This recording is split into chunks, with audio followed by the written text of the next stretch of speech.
C'est au nom de Jésus que nous te le demandons. Amen. Vous pouvez vous asseoir, peuple de Dieu. Je voudrais pas prêcher ce matin, mais exhorter quelqu'un. Le thème de ce matin, sans perdre le temps, Dieu cherche quelqu'un à bénir. Alléluia. Amen. Dieu cherche quelqu'un à bénir. Et lorsque Dieu cherche quelqu'un à bénir, le diable cherche aussi quelqu'un à maudire. Amen. Et j'espère que ce n'est pas toi que le diable cherche. Et comme tu t'es déplacé malgré le froid, tu as payé ton argent et tu es dans la maison de Dieu, Dieu veut te faire du bien. Il veut te bénir. Mais le même Dieu qui cherche à te bénir peut se tourner contre toi si tu vis dans la distraction. C'est ce que nous allons voir. Amen.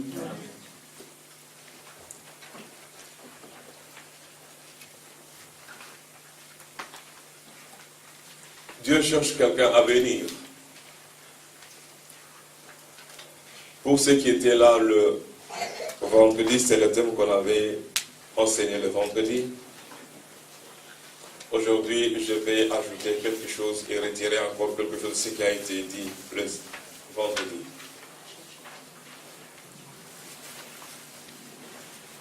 Il y avait l'arche de Dieu qui était pris ou confisqué par les Philistins. Pourquoi l'arche était confisquée par les Philistins? C'était à cause du péché d'Israël, de la négligence,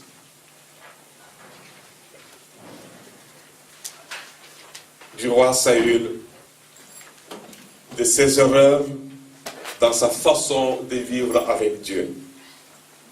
Il va à la guerre, il amène l'arche, et les Philistins,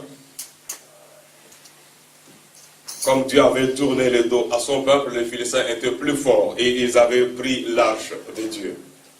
En prenant l'arche de Dieu, je résume ce que vous connaissez, ils l'amènent chez eux dans leur pays, dans leur ville. Et ils vont installer l'arche de Dieu dans la maison de leur Dieu. Maintenant, il y avait deux dieux qui étaient obligés d'habiter ensemble. Dagon, le dieu poisson qu'on appelle aujourd'hui couramment sirène. La tête d'un être humain et le reste du parti de son corps, c'était le poisson. Et c'était le dieu-là qui était dans sa maison. Et maintenant, et c'était ces dieux-là, pour votre information, que les Philistins avaient invoqué avant d'aller à la guerre. Ils avaient prié en disant, Dagon, donne-nous la force de gagner ce combat, cette guerre contre Israël. Et Israël avait aussi prié en demandant à leur Dieu de leur donner la victoire. Mais Israël, qui était le peuple de Dieu, qui était toujours béni, qui a été toujours béni, va maintenant perdre le combat. Non pas seulement on le tue, ils perdent le combat, ils fuient et on prend l'arche de l'Éternel. Le contenu de l'arche, pour ceux qui connaissent, il y avait dans l'arche 2 tables sur lesquelles étaient imprimées, écrites les lois ou le commandement de Dieu. Dans cette arche, il y avait aussi le souvenir de la délivrance d'Israël. Il y avait les 12 pierres qui symbolisaient les 12 tribus d'Israël. Dans cette arche, il y avait aussi la manne qui symbolisait les miracles de Dieu dans le désert. Ils avaient soigneusement gardé cela.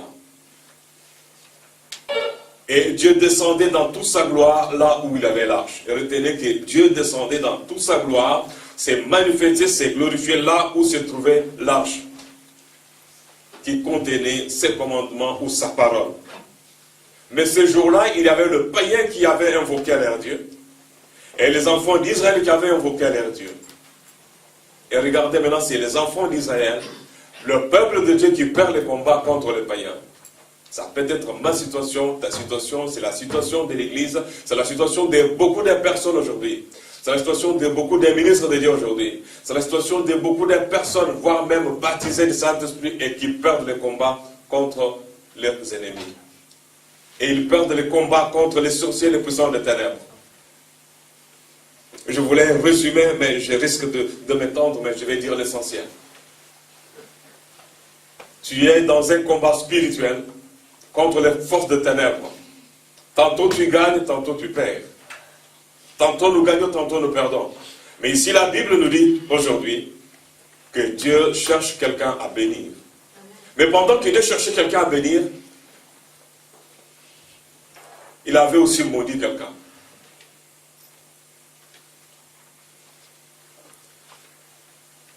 L'arche est dans le pays des Philistins. Les deux dieux sont obligés de cohabiter. L'arche des dieux qui était prise par les Philistins était là. Et en lisant la Bible, c'était la position face à face. Dagon était debout. C'était un monument, une statue debout. Et l'arche de l'Éternel était devant. Et c'était pour les enfants d'Israël une défaite. Une grande défaite, une déception. Leur Dieu était pris en esclavage. L'arche était prise en captivité. Dieu pris en esclavage. Dominé. Maintenant, c'était le combat des deux dieux. Dagon contre l'arche. Première nuit, premier combat. Les Philistins se réveillent et ils trouvent Dagon par terre. Qu'est-ce que cela signifie? Dagon avait trouvé que le Dieu qui était devant lui était plus fort. Et il devrait fléchir ses genoux. Amen. Et il devrait se coucher par terre et dire que Dieu est plus grand que moi. Et le peuple philistin croyait que non, notre Dieu est fort. Dans la maison où nous les gardons, nous avons pris un Dieu étranger en prison. Et leur Dieu est en prison. Et le matin, ils viennent, ils trouvent leur Dieu en train d'adorer le Dieu d'Israël. C'était le combat des deux dieux. L'arche était là où elle était, et Dagon par terre. On relève Dagon, qu'est-ce qui s'était passé? Dagon ne pouvait pas dire que la nuit on m'avait frappé. Il n'avait rien à dire. C'est ce que les gens ne disent pas. Les puissants des ténèbres, les magiciens, les sorciers ne savent même pas vous dire combien ils souffrent chaque fois que nous sommes dans la présence de notre Dieu. Amen. Il y a un chanteur congolais qui dit, demandez aux sorciers, aux magiciens, francs-maçons, aux chrétiens, qu'ils aillent demander à Goliath comment mon Dieu l'avait frappé. Alléluia. Amen. On remet Dagon debout et il va encore dormir. Ils reviennent pour voir qu'est-ce que les deux dieux avaient fait. Entretien, causerie, combat. Ils viennent cette fois, ils trouvent leur Dieu par terre. Non pas en train d'adorer, mais sérieusement tabasser, la tête coupée et les mains coupées. Qu'est-ce qui se passe? Ils n'avaient pas compris. Et c'était impossible maintenant d'adorer un Dieu qui n'avait pas de tête. Leur Dieu n'avait pas de tête, il n'avait pas de tête, c'est-à-dire un Dieu désarmé, impuissant de combattre l'arche de l'Éternel. Amen. Amen. Et pour continuer les combats, il n'avait pas encore autre chose à faire. Maintenant, Dieu était obligé de frapper les ennemis de son peuple.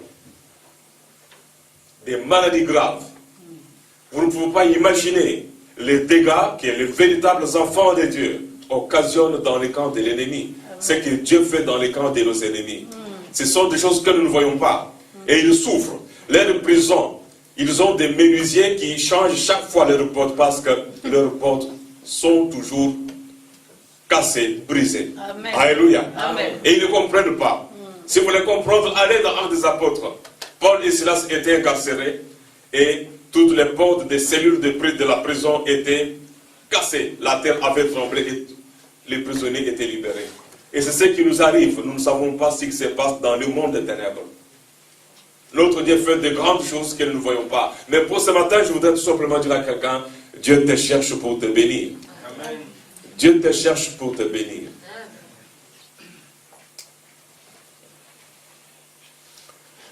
Ils sont malades, ils sont malades, ils sont malades. Et qu'est-ce qu'ils vont faire? Ils décident maintenant, comme leur Dieu est plus fort, et comme il nous frappe toutes les nuits, ce que nous devons faire pour l'instant, c'est de renvoyer leur Dieu dans leur pays. Au lieu de dire nous avons gardé leur Dieu comme prisonniers, comme esclaves, ils se décident maintenant, allez, dans ces cas-là, renvoyons leur Dieu chez eux. Ils renvoient leur Dieu, le Dieu d'Israël, en Israël, et c'est là qui commence la bénédiction et la malédiction de certaines personnes. les Philistins prirent l'arche de Dieu. Où est-ce qu'ils étaient? Ils étaient dans la ville d'Ashdod. Et de là, Dieu le frappe d'hémorroïdes, des maladies graves. Et dans ce cas-là, on ne le garde pas.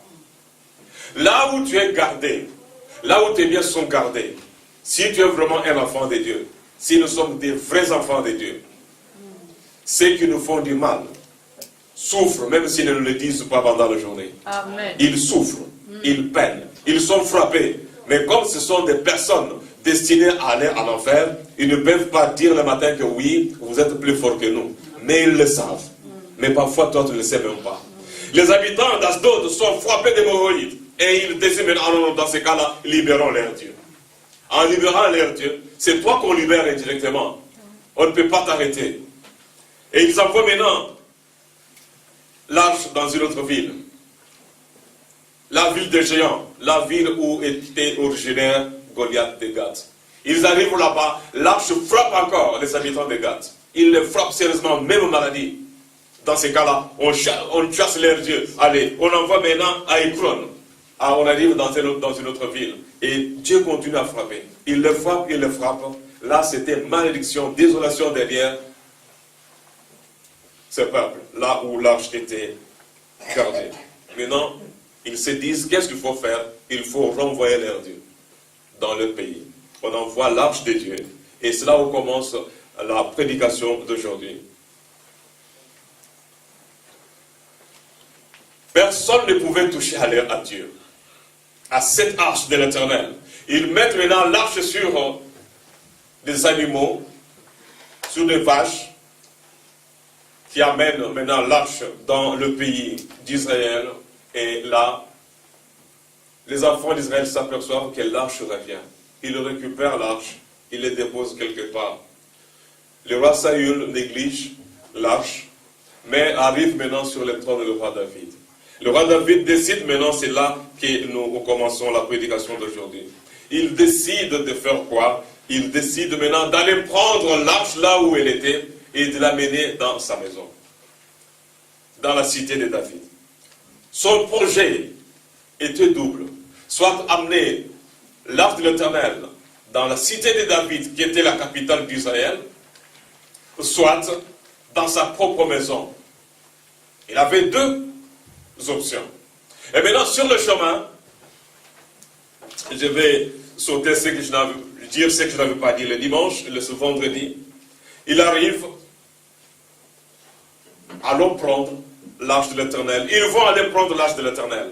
Dieu te cherche pour te bénir, c'est l'Éternel. Ou Dieu cherche quelqu'un pour le bénir. Mais j'aimerais que vous notiez, Dieu te cherche pour te bénir. Et comment il va te bénir? Mais c'est en faisant ce que quelqu'un dont nous venons de parler ici avait fait. Et si tu ne le fais pas, c'est le contraire qui risque d'arriver dans ta vie. Maintenant, l'arche est renvoyée en Israël. David décide d'aller le prendre.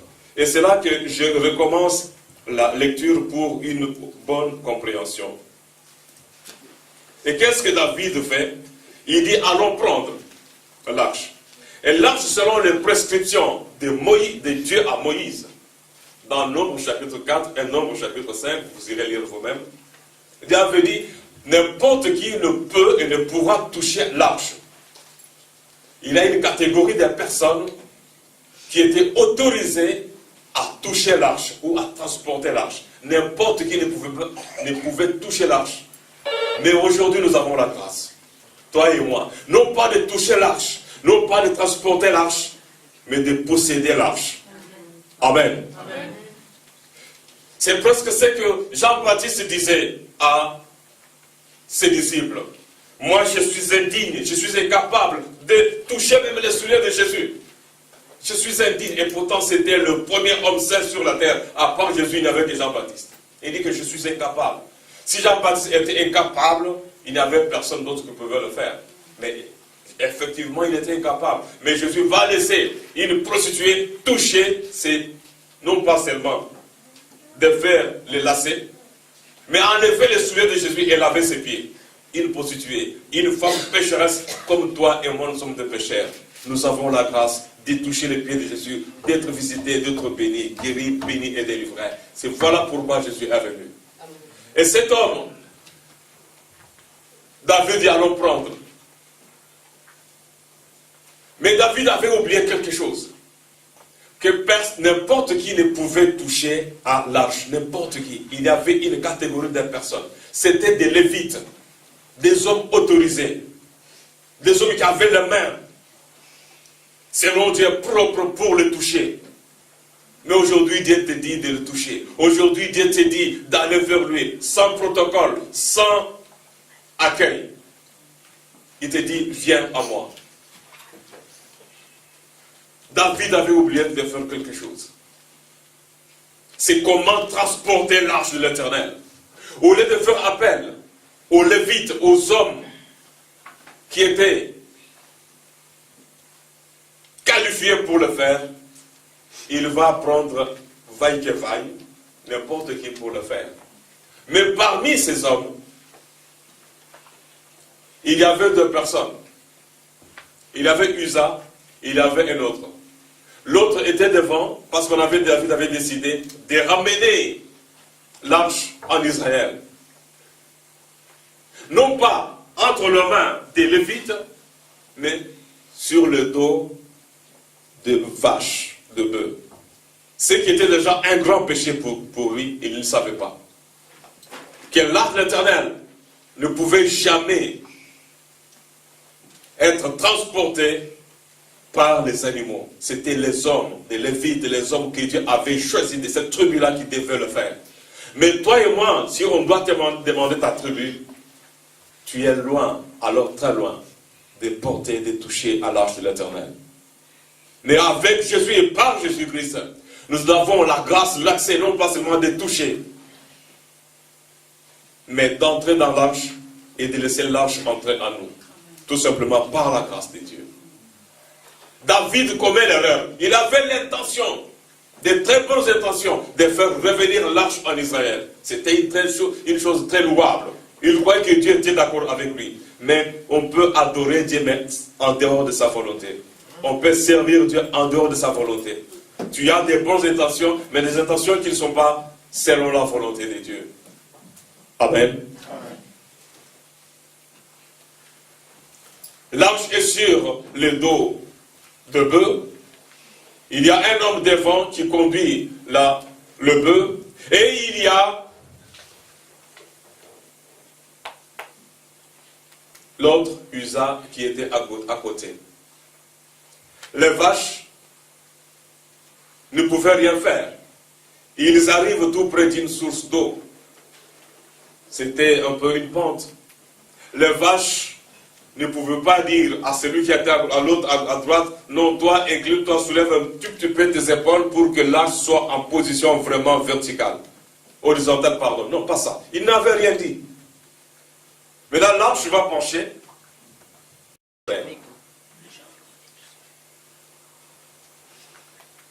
On peut être là, oui, je suis dans la volonté de Dieu, je fais la volonté de Dieu et attraper une malédiction.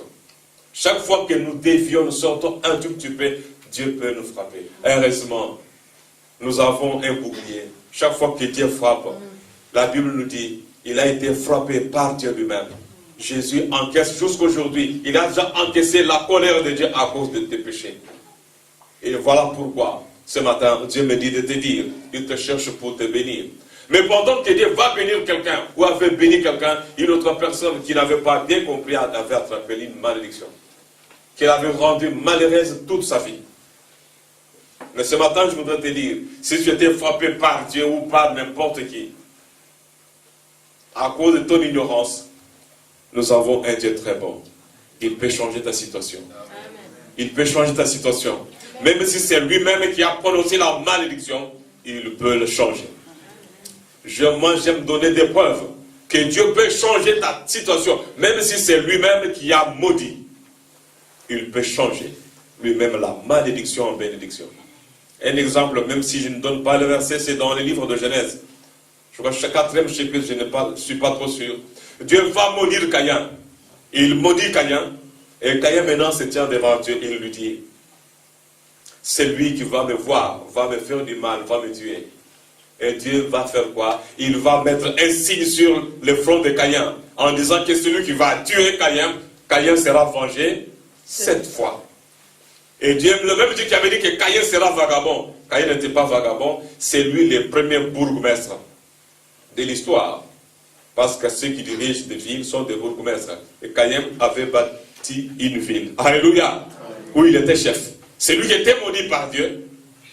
Malgré la malédiction, Dieu avait changé la malédiction qu'il avait prononcée lui-même en bénédiction. En ne faisant pas de Caïn un véritable malheureux, même s'il était devenu lui-même malheureux à cause de sa désobéissance, mais Dieu peut changer. Mais ici, l'arche arrive.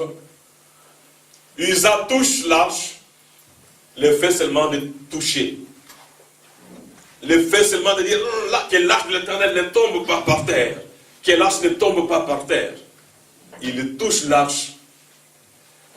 Et pourtant, en lisant la Bible,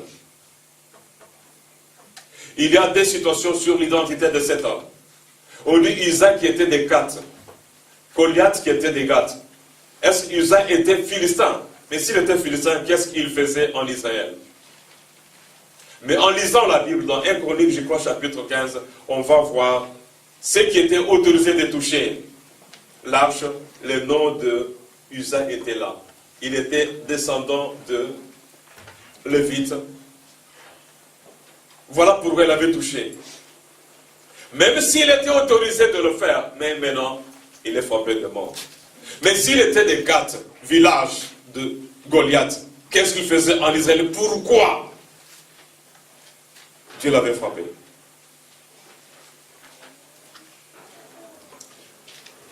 David marchait avec Dieu, mais il ne craignait pas Dieu.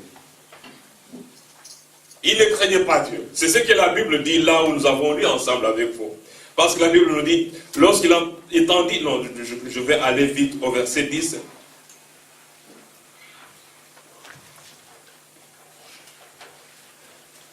Lorsque David remarque, regarde et voit par terre un homme qui était peut-être son bras droit, il voit son cadavre par terre. La Bible nous dit, David ne retira pas. 12. David eut peur de Dieu. C'est-à-dire, il marchait avec Dieu. Il avait déjà fait de grandes choses avec Dieu, mais il ne le craignait pas. Parce que ces jours-là, Dieu était capable.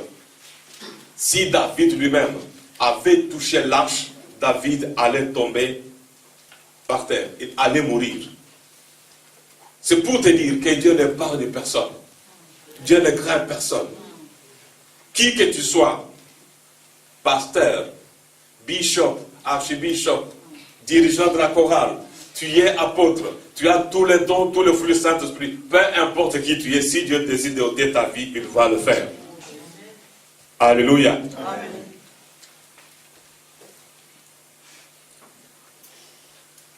Alors, si Dieu décide de le faire, il va le faire. Et maintenant, c'est ce qu'il a fait. Et David maintenant a peur. Comment je vais faire maintenant pour amener l'arche dans mon pays?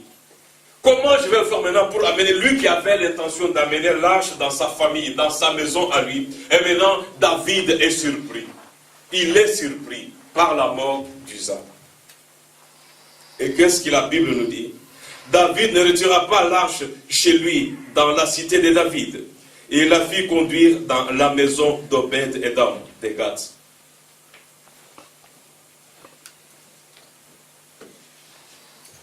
Obed-Édom de Gath. Il était de Gath. Pas Isaac que je disais tout à l'heure. C'est Obed qui était de Gath. Il était là par Lazare. Et David qui avait la peur d'amener l'arche chez lui à la maison, il dit non, dans ce cas-là, Obed, toi, comme cette arche vient de tuer, il y a la mort dans l'arche. Et pourtant, dans l'arche, il y avait la vie. Dans l'arche, il y avait des bénédictions. David envoie maintenant l'arche chez Obed-Édom de Gath. Obed lui aussi dit, mais qu'est-ce que je vais faire? Mais les gens ne savaient pas que Dieu était en train de chercher quelqu'un à bénir. Ces jours-là, Dieu, après avoir maudit, frappé les Philistins, Dieu, après avoir frappé Uza, il dit maintenant je vais bénir quelqu'un. Bénir quelqu'un, mais comment je vais faire? Comment je vais faire? David s'est dit, si jamais il lâche chez moi, peut-être ma femme, si elle touche, elle va mourir. Si mes enfants jouent en touchant l'arche, ils vont mourir. Si moi-même par hasard je touche, je vais mourir. Mais où est-ce que je vais mettre ça? Allez, Obed, allez, prends cette affaire, va l'emmène chez toi. Obed, par obéissance, accepte de prendre l'arche chez lui. Mais une fois l'arche arrivée chez Obed, ce qui est arrivé ici, ce que je souhaite que cela m'arrive, t'arrive, c'est 3 mois de bénédiction. Alléluia. Amen. 3 mois de bénédiction au vu et au su de tout le monde. Mais lui, il avait seulement 3 mois de bénédiction. La présence de l'arche chez lui, dans sa maison, avait changé toute sa vie. Les gens qui voyaient Obed, 3 mois seulement, Dieu peut changer ta vie. Aujourd'hui, dans 3 mois, dans 3 jours, dans 3 minutes, dans 3 secondes, si Dieu claque ses doigts, on va se demander c'est lui ou ce n'est pas lui.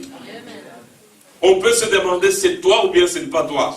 Mais aussi, tu peux toi-même te dire, est-ce que c'est moi ou bien ce n'est pas moi?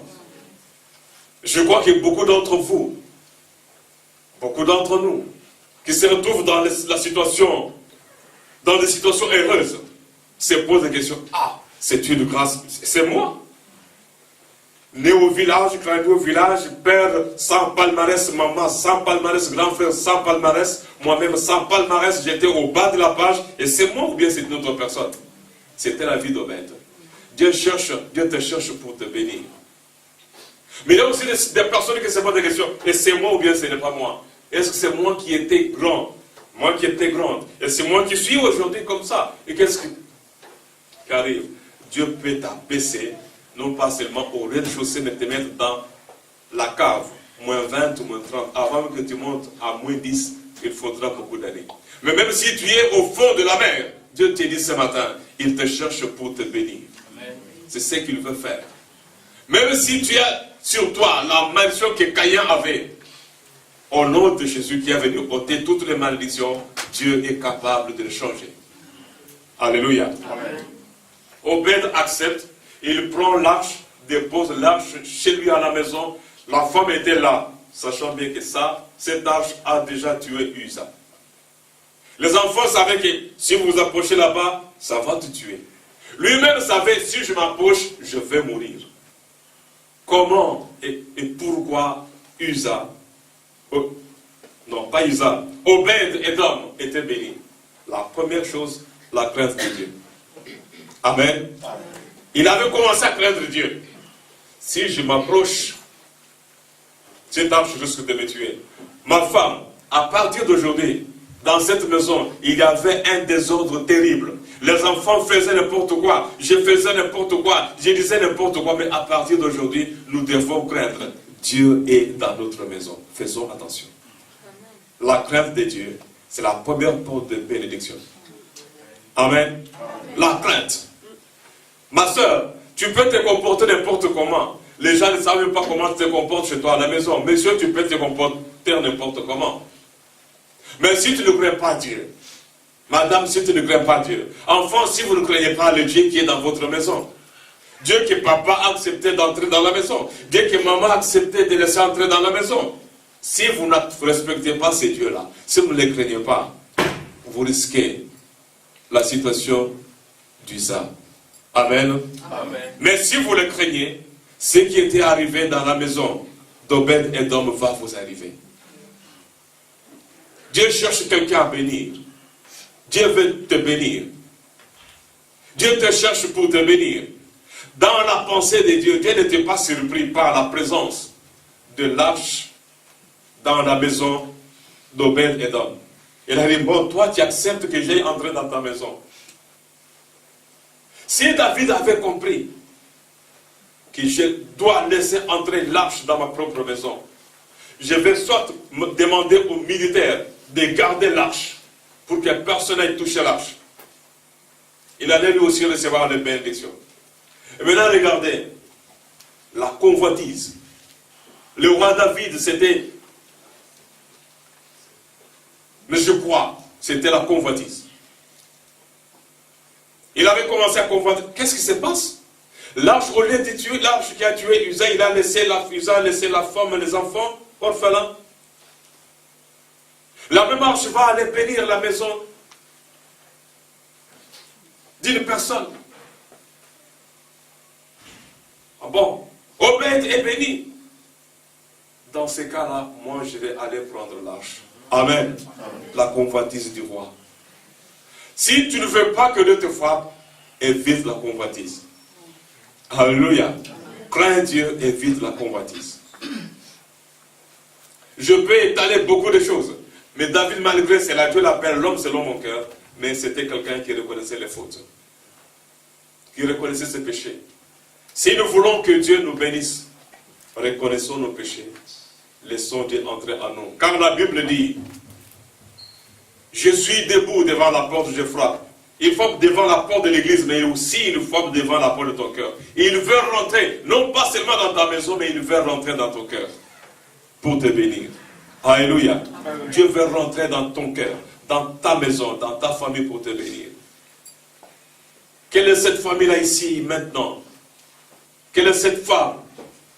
Peut-être tu es là pour la première fois. Peut-être tu es de cette église depuis longtemps. Mais Dieu te dit aujourd'hui, je vais entrer dans ta maison. Je vais rentrer dans ton corps. Parce qu'il est écrit que nos corps, c'est le temple de Dieu. Alléluia. Amen. Il y a deux maisons. Dieu, l'ange de Dieu était rentré dans la maison d'Obed-Édom. Mais avant d'entrer dans la maison d'Obed-Édom,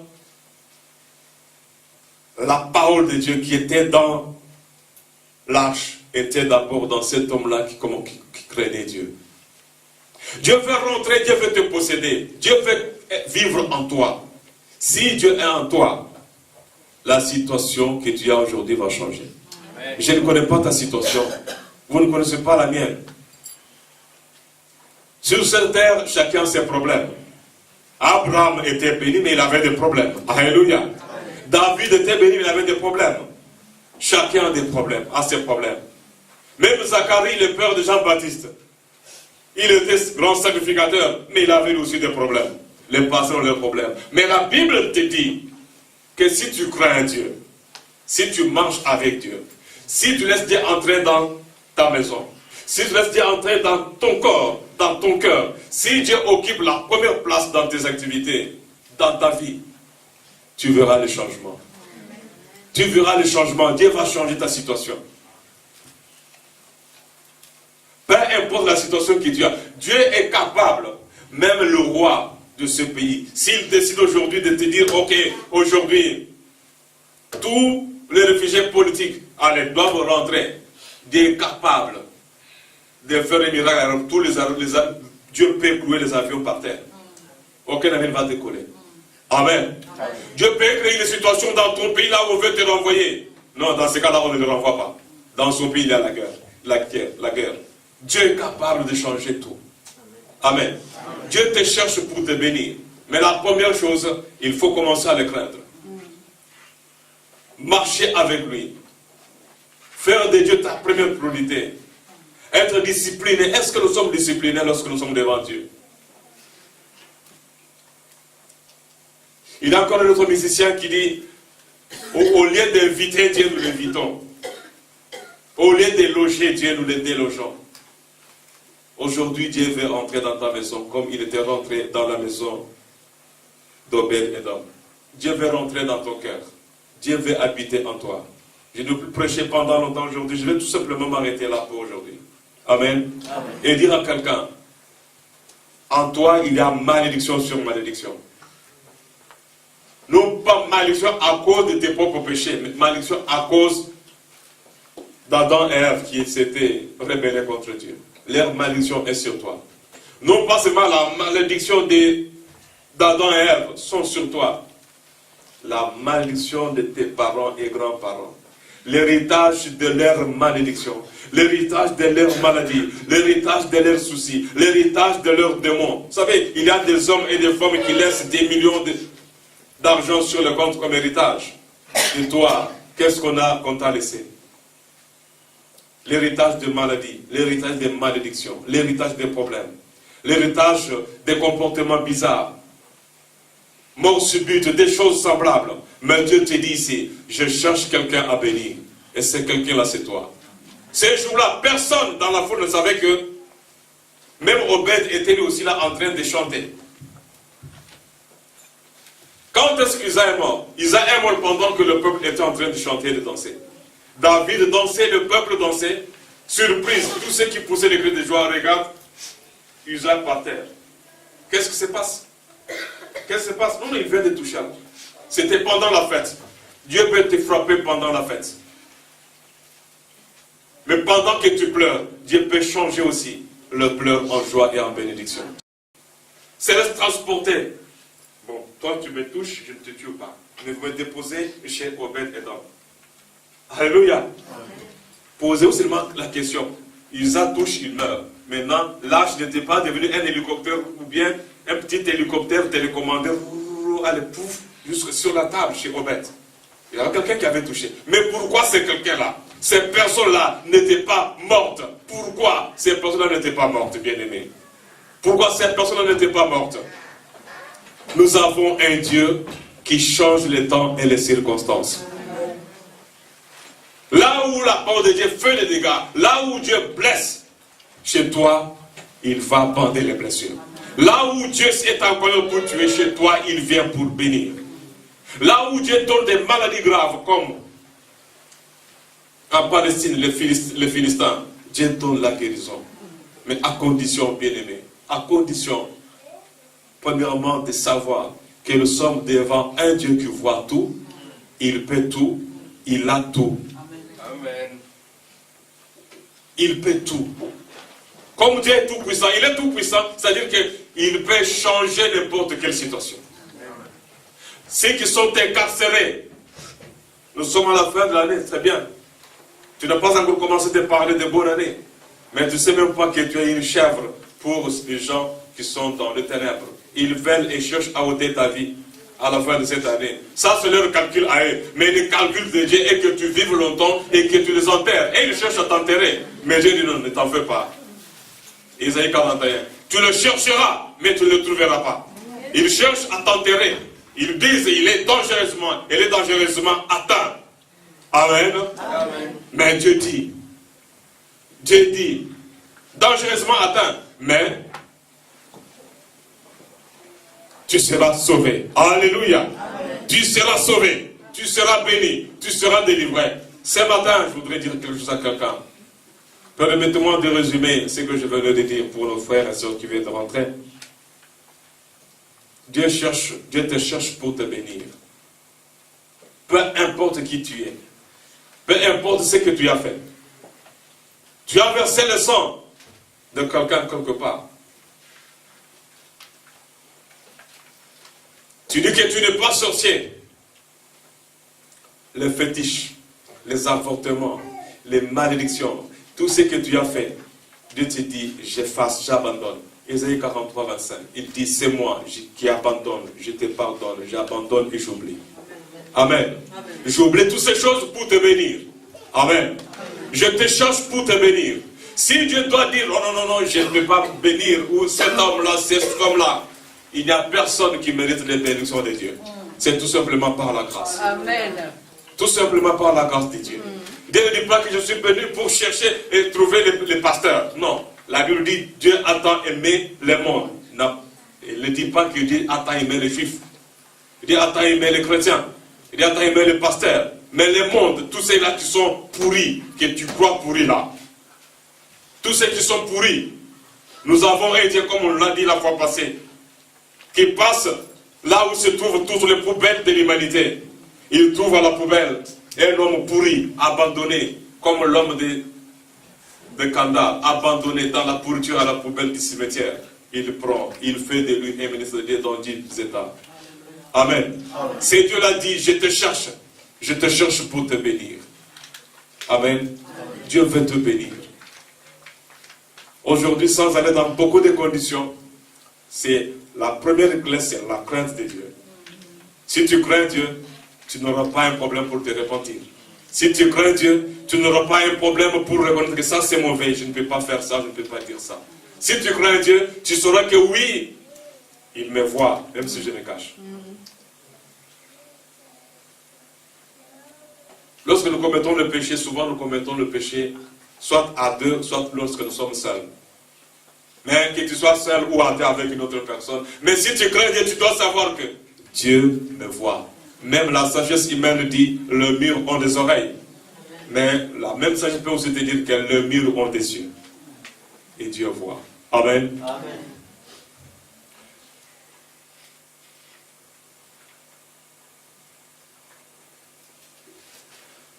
Je vais ajouter quelque chose.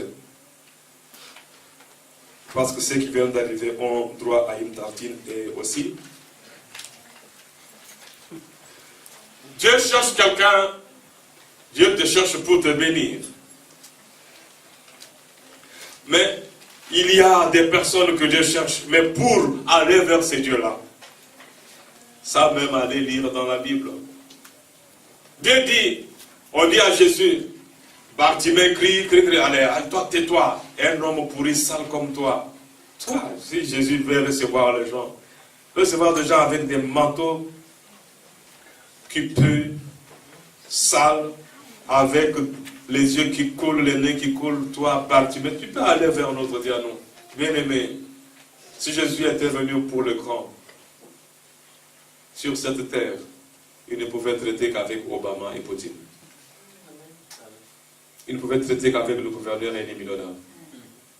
Mais il dit, j'oublie tous ces grands, mais je suis venu pour toi. Amen. À la poubelle là où tu es, je suis venu pour toi. Amen. Je suis venu à la poubelle pour toi. Amen. On dit à Bartimée, ce n'est pas toi. Non, toi, tu n'es pas bon pour Dieu. Amen. Mais moi, je viens te dire ce matin, tu es très bon pour Dieu. Amen. Tu es très bon pour Jésus. Amen. Même si le monde t'a jeté à la poubelle, nous avons un Dieu qui travaille avec ceux qui sont à la poubelle. Amen. Il prend ceux qui sont à la poubelle, il les lave. Il les transforme. Et lorsque tu te tiens debout, on va se poser des questions. C'est lui ou ce n'est pas lui. La Bible dit, lorsqu'il y avait un garçon qui était né aveugle, lorsqu'il avait eu la grâce de revoir encore, de retrouver la vue, on dit, mais ce n'est pas lui. Il est né aveugle, son père c'est X, sa maman c'est Y. Nous connaissons, il est né aveugle. Et le garçon disait, oui, c'est moi. Non, non, ce n'est pas toi, non, c'est moi. C'est toi, oui, c'est moi. Jésus n'existe pas, c'est un faux Jésus. Non, non, ce n'est pas lui le Messie. Il a dit tout simplement, si vous ne croyez pas, moi je sais cette chose, que j'étais aveugle. Et maintenant, je vois. Mais moi je te dis, tu sais maintenant que tu es malheureux. Et Dieu te dit, demain, aujourd'hui, demain ou après-demain, les gens vont se demander, c'est lui ou ce n'est pas lui. Amen. Mais à condition seulement de commencer à marcher avec lui et à le craindre. Alléluia. Amen. Non pas seulement le craindre. Allons encore dans Philippiens chapitre 3.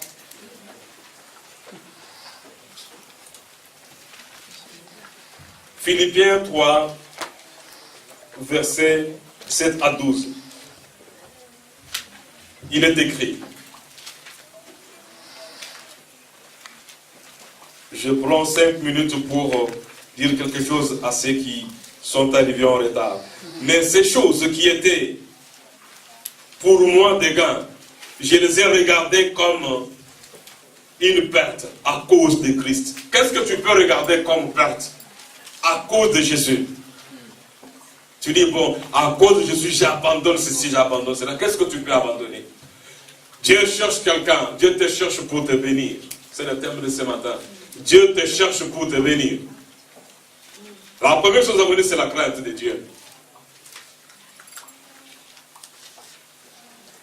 Il y a beaucoup de choses que nous devons faire.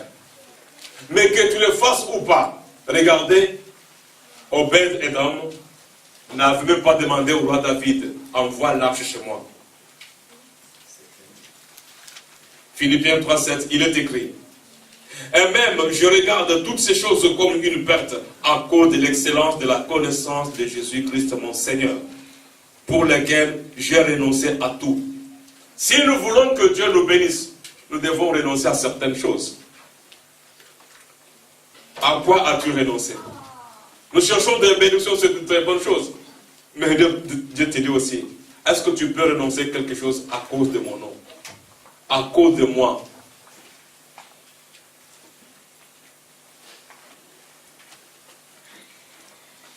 Qu'est-ce que je peux rejeter?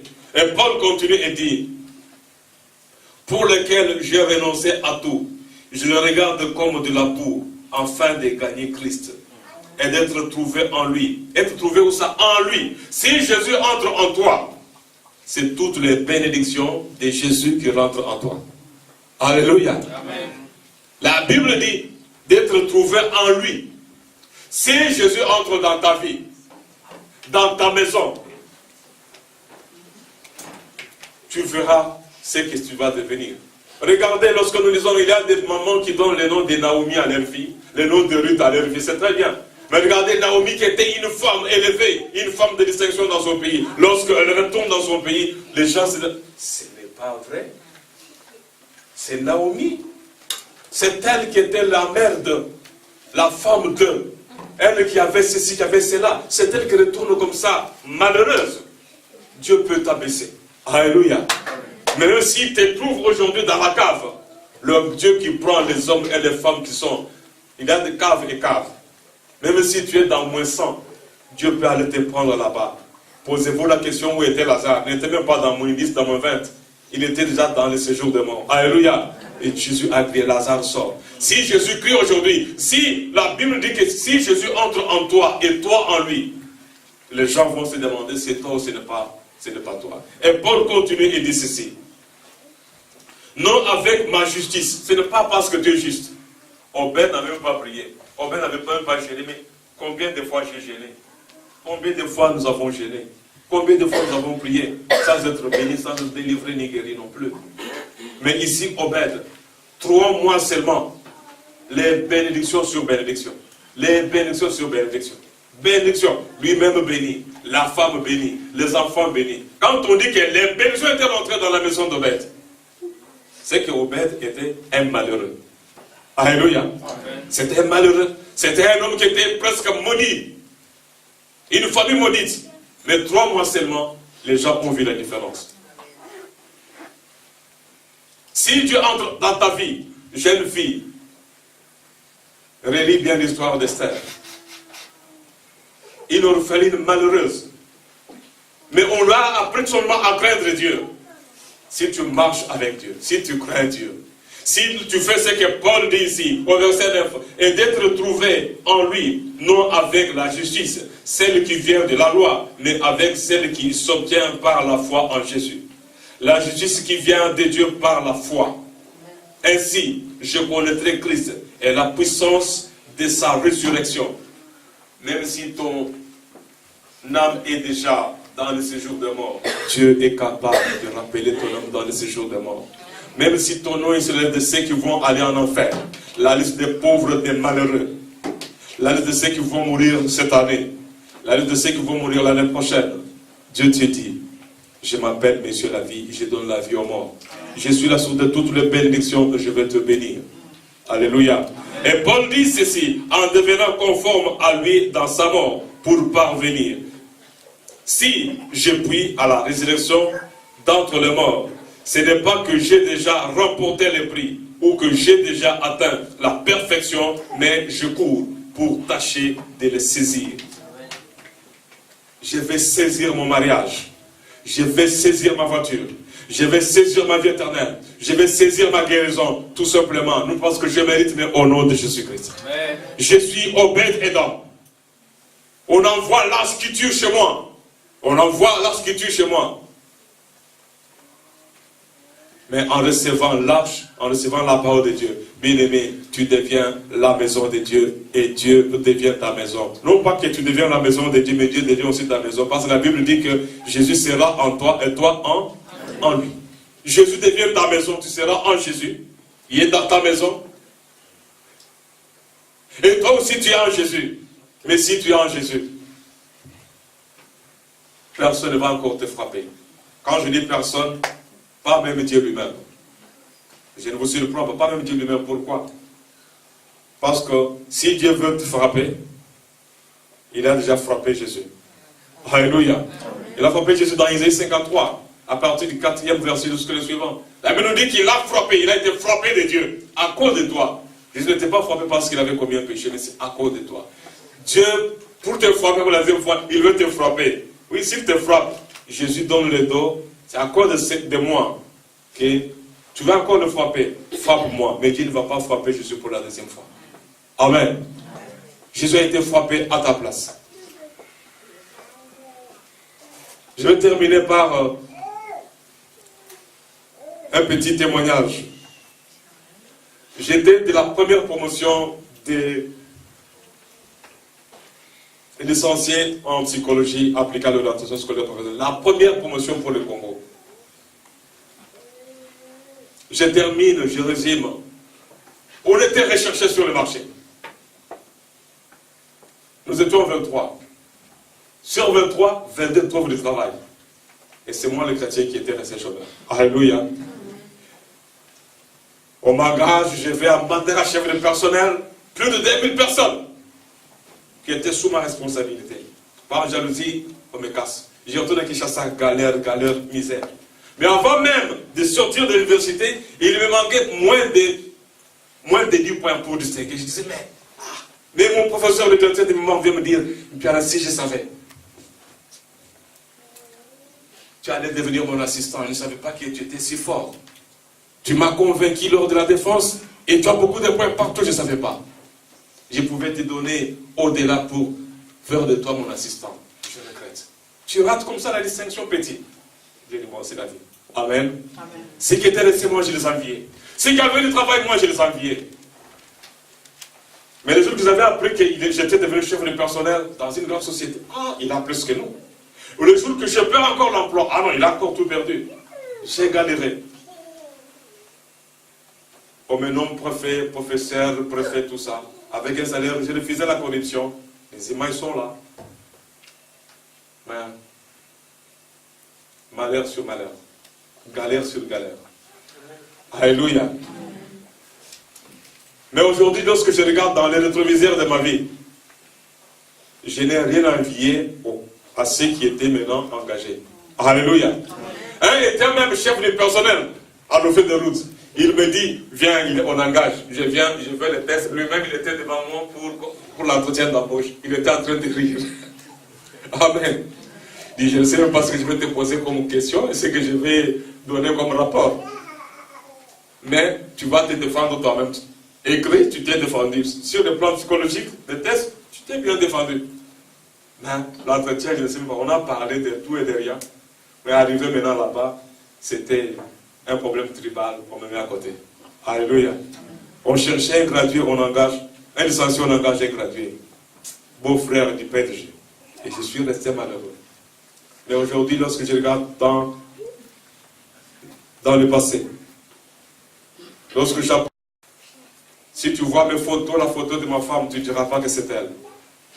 Dieu peut te prendre là où tu es aujourd'hui. Dieu, si Dieu rentre dans ta maison, Dieu est capable de changer ta situation. Et les gens vont se demander, c'est toi ou ce n'est pas toi. C'est ce que je veux que tu deviennes. Que demain ou après-demain, qu'on se demande, c'est toi ou ce n'est pas toi. Et que tu dises, c'est moi. Tu peux avoir des grands diplômes, échouer. Tu peux avoir le titre de séjour, échouer. Hier, je suivais à la télévision les informations. Il y a un architecte qui est clochard. Un architecte clochard. Les gens là que tu vois dans la rue, vous ne connaissez pas leur histoire. Ne te moque pas de quelqu'un. Tu ne connais pas ce qu'il va devenir. Dis à celui qui est à gauche, à droite ou n'importe qui, tu ne sais pas ce que je serai demain. Alléluia. Maman Isabelle, tu ne sais pas ce que je serai demain. Personne ne sera ce que tu seras demain. Dieu veut rentrer dans ta vie. Il te cherche, il veut te bénir. Même si tu as reçu l'ordre de quitter, si Dieu décide, tu peux dire, je reste. Parce que je suis le fils de celui qui a créé le ciel et la terre, y compris la Belgique, le roi de ce pays. Chaque dimanche matin, va fléchir les genoux devant mon Dieu. Il va dire, je vous salue Marie, ou bien notre Père qui est au ciel. Si mon Dieu est son Père, donc il est mon frère, il ne va rien me faire. Alléluia. Même si on a dit que tu vas mourir cette année, il faut dire comme David, je ne mourrai pas. Je vivrai pour raconter les œuvres de l'Éternel. Dis Seigneur, j'ai besoin de dire au monde de quoi tu es capable. Fais de moi un miroir. Fais de moi, Seigneur, un miroir.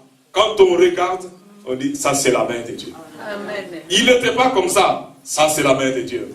Cette fille n'était pas comme ça. Ça c'est la main de Dieu. Esther, pourrie, orpheline, abandonnée. Non, Esther, c'est toi. Oui, c'est moi. C'est toi la reine. Oui, oui, c'est moi. Toi qui faisais la vaisselle pour les autres. Tu es reine. Oui, c'est moi. Mardochée, c'est toi. Les gardiens. Oui, c'est moi. Le premier ministre. Joseph, c'est toi. Oui, c'est moi, Joseph. Les prisonniers. Tu es premier ministre. Oui, c'est moi, Joseph. L'ex-marchandise vendue par ses frères. L'ex-cadavre jeté dans la tombe par ses frères. Vendu par ses frères comme marchandise. Calomnié par la femme du patron. Prisonnier par erreur. Et aujourd'hui, c'est toi, Joseph. Oui, c'est moi, le premier ministre. Dieu est capable de changer. Dieu cherche quelqu'un. Dieu te cherche pour te bénir. Voilà ce que je voulais te dire ce matin. Tu vas te lever toi-même, tu vas dire, Seigneur, tu cherches quelqu'un à bénir. C'est moi.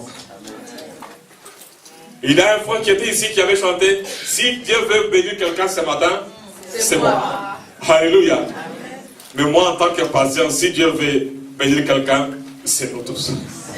Que Dieu vous bénisse, nous sommes debout, nous allons prier. Dieu veut que l'on aille au ciel. Alléluia. Dieu veut te bénir. Dieu veut te bénir, mon frère.